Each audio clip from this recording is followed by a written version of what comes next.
আজকের দিনে নিজের ভবিষ্যৎকে নিয়ে চিন্তা করতে দেখা যেতে পারে, কিছুটা নিজের সমস্যা থেকে বের হয়ে আসার জন্য কিছুটা চেষ্টা চালাতে পারেন, কিন্তু কিছুটা অক্ষমতাও আসতে পারে কোনো সমস্যা থেকে বের হতে। কোনো আইনি বিবাদে পড়তে পারেন বা কোনো বিবাদ বা ঝামেলায় পড়তে পারেন। নিজের সুখ কমফোর্টকে ও ভোগবিলাসের জন্য ভুল পদক্ষেপ গ্রহণ করা উচিত না।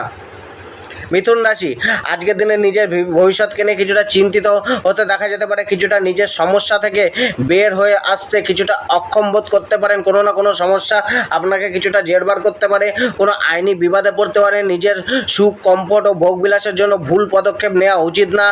আজকে কিছুটা অর্থবৃদ্ধির যোগ রয়েছে, দিনের শুরুটা কিছুটা আর্থিক হানি আসতে পারে, প্রতিবেশীদের সাথে কিছুটা বিবাদ বাড়তে পারে, নিজেকে সমাজে প্রসিদ্ধ করার ইচ্ছা মনে জন্মাতে পারে, তার জন্য সামাজিক কাজে ব্যস্ত থাকতে পারেন। আজকে কেরিয়ার ও প্রফেশন, কর্ম ও পেশাকে নিয়ে কিছুটা মুশকিলের মধ্যে দিয়ে যেতে হতে পারে, যেটা নিজের কর্মজীবন থেকে আশা করছেন সেটা